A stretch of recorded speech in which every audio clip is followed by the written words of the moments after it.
জিলেপি খেতে ইচ্ছে করলে দোকান থেকে না কিনে খুব সহজে বাড়িতেই মাত্র 10 মিনিটে বানিয়ে ফেলুন। দোকানের চাইতে সেরা জিলেপি হবে একদম ঘরে থাকা মাত্র 2-1টা উপকরণে। এত সহজ জিলেপি বানানো না দেখলে বিশ্বাসই হবে না। আর এভাবে জিলেপি তৈরি করলে দেখবেন দোকান থেকে আর কিনে খেতে ইচ্ছে হবে না।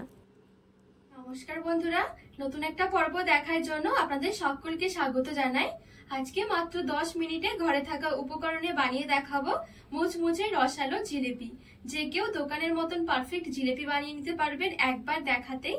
তো চলুন, আশা করছি রেসিপিটি আপনাদের অনেক ভালো লাগবে। প্রথমে জিলেপির জন্য জিলেপির রসটা বানিয়ে নেব। কড়াইয়ে নিয়ে নিচ্ছি আমি এখানে ছোট্ট একটা বাটি মেপে 2 বাটি চিনি,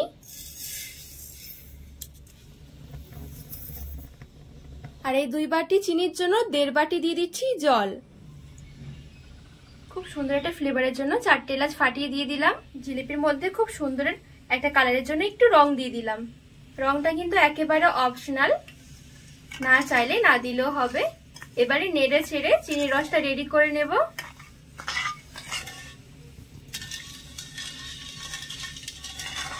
আর জিলিপির জন্য কিন্তু চিনির রসটা খুব বেশি একটা পাতলা হবে না, আবার কিন্তু খুব বেশি একটা ঘনও নয়। চিনিটা অবশ্যই একটু মেপে নেবেন। আমি এখানে 2 বাটি চিনির জন্য 1.5 বাটি মতন জল নিয়েছি। যখনই চিনিটা গলে গিয়ে চিনির রসটা ফুটতে শুরু করবে তখনই বুঝতে হবে চিনির রসটা হয়ে গেছে। এর বেশি কিন্তু আর জাল দিতে হবে না। তো এখানে দেখুন চিনি গলে গিয়ে চিনির রসটা কিন্তু খুব সুন্দরভাবে ফুটে উঠেছে। আর এখন চিনির রসটা ধরলে দেখবেন একটু চিটচিটে মনে হবে। এখানে কোনো কিন্তু 1 তার বা 2 তারের কোনো রকম শিরা করতে হবে না। এরকম একটু চিটচিটে ভাব এসে গেলে কিন্তু হয়ে যাবে। এবারে ঢাকা দিয়ে চিনির রসটা নামিয়ে এক সাইডে রেখে দেব। এবারে এখানে একটা বাটি নিয়েছি, বাটির মধ্যে নিয়ে নিচ্ছি ময়দা। যে বাটি মেপে চিনিটা মেপেছিলাম সেই বাটিরই 2 বাটি নিয়ে নিচ্ছি ময়দা।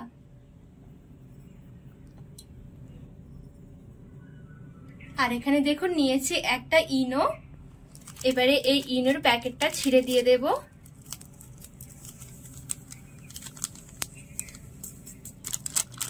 এবারে দিয়ে দেব 1 টেবিল চামচ ঘি। আমি এখানে জমাট বাঁধানো ঘিটা নিয়েছি, যেহেতু ফ্রিজের মধ্যে ছিল। যদি আপনাদের হাতের কাছে গলানো ঘিটা থাকে সেক্ষেত্রে কিন্তু 2 টেবিল চামচ নিতে হবে। এবারে ঘিটা দিয়ে ভালো করে একটু ময়াম দিয়ে নেব।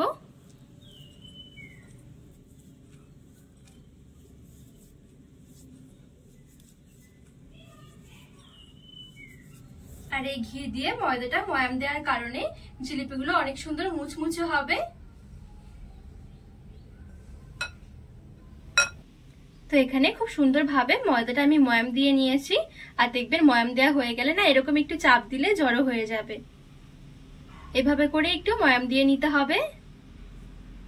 এবারে দিয়ে দিচ্ছি জল। যে বাটি মেপে ময়দা মেপেছিলাম সেই বাটি মেপে 2 বাটি দিয়ে দিচ্ছি জল। 2 বাটি ময়দার জন্য 2 বাটি জল লাগবে। এবারে একটা হুইক্সের সাহায্যে একটু ভালো করে মিশিয়ে নেব।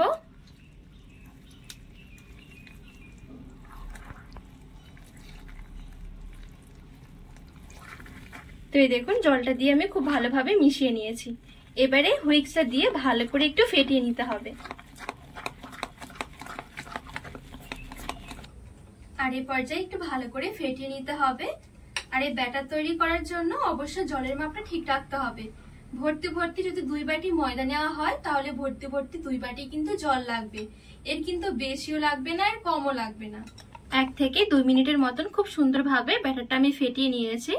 এখন কিন্তু জিলিপির জন্য ব্যাটারটা একদম রেডি। এই দেখুন।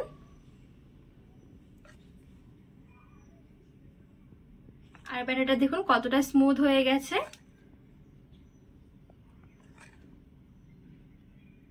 এবারে জিলিপি ভাজার জন্য কিছুটা তেল আমি গরম করতে বসিয়ে রেখে দেব। আর জিলিপি ভাজার জন্য চেষ্টা করবেন এরকম একটু ছড়ানো টাইপের ফ্রাইং প্যানে জিলিপি ভাজার, তাহলে একসাথে অনেক জিলিপি ভাজতে পারবেন। দেখুন এখানে আমি এরকম একটা পাইপিং ব্যাগ নিয়েছি। যদি এরকম পাইপিং ব্যাগ না থাকে কোনো অসুবিধা নেই, যে কোনো ধরনের একটু প্যাকেট নিয়ে নেবেন। যেমন ধরুন লবণের প্যাকেট বা দুধের প্যাকেট দিয়েও কিন্তু খুব সুন্দর হবে।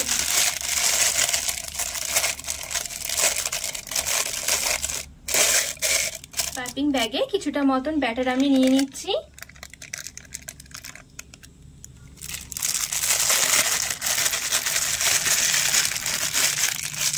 আপনারা এই পাইপিং ব্যাগের পরিবর্তে অন্য কোনো প্যাকেট নিয়ে থাকেন, সেক্ষেত্রে এরকম একটু এক কোণায় নিয়ে এসে এই কোণার দিকটা এরকম ভাবে করে কেটে দিতে হবে, তাহলে দেখবেন পুরো পাইপিং ব্যাগের মতনই হয়ে যাবে।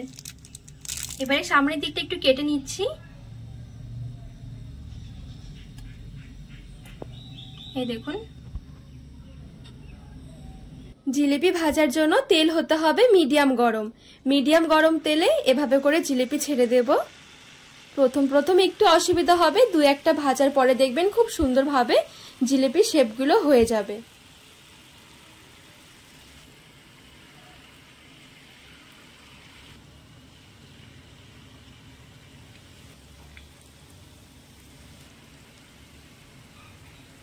তো খুব সুন্দরভাবে কয়েকটা জিলিপি আমি দিয়ে দিয়েছি। জিলিপিগুলো উল্টে পাল্টে একটু ভালো করে ভেজে নেব। তো এই দেখুন, খুব সুন্দরভাবে আমি জিলিপিগুলো ভেজে নিয়েছি। এর চাইতে বেশি আর লালচে করব না। গরম গরম জিলিপিগুলো সাথে সাথে চিনির রসে নিয়ে নিতে হবে। চিনির রসের মধ্যে একটু উল্টে পাল্টে মিশিয়ে নিতে হবে।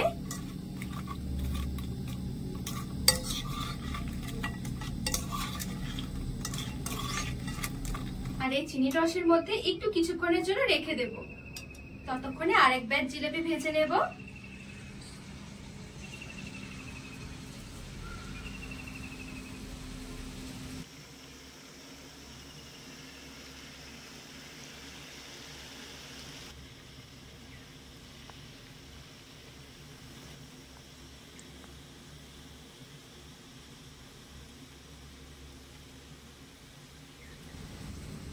এই ব্যাচের জিলিপিগুলো ভাজতে যতক্ষণ টাইম লাগবে ততক্ষণই কিন্তু আমি এই চিনির রসের মধ্যে এই জিলিপিগুলো রাখবো।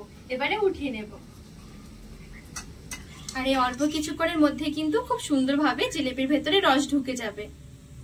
একটা প্লেটের মধ্যে তুলে নিচ্ছি। এই জিলিপিগুলো এখন রেডি। পরের ব্যাচের জিলিপিগুলো ঠিক একইভাবে চিনির রসের মধ্যে উল্টে পাল্টে মিশিয়ে নিলে কিন্তু রেডি হয়ে যাবে। একদমই সহজ। তো সবগুলো জিলিপি বানিয়ে খুব সুন্দরভাবে সাজিয়ে নিয়েছি। আর এই দেখুন কত সুন্দর জিলিপি হয়েছে, একদমই মুচমুচে রসালো। এইভাবে জিলিপি তৈরি করলে দেখবেন দোকান থেকে আর জিলিপি কিনতে ইচ্ছে হবে না। বন্ধুরা, আজকে এই জিলিপির রেসিপি আপনাদের কেমন লেগেছে অবশ্যই কিন্তু কমেন্ট করে জানাবেন। আর বাড়িতে একবার হলেও বানিয়ে দেখবেন, ভীষণ সহজ মনে হবে আর খেতেও অনেক ভালো লাগবে। তো রেসিপি ভালো লাগলে চ্যানেলটিকে সাবস্ক্রাইব করে পাশে থাকার অনুরোধ রইল।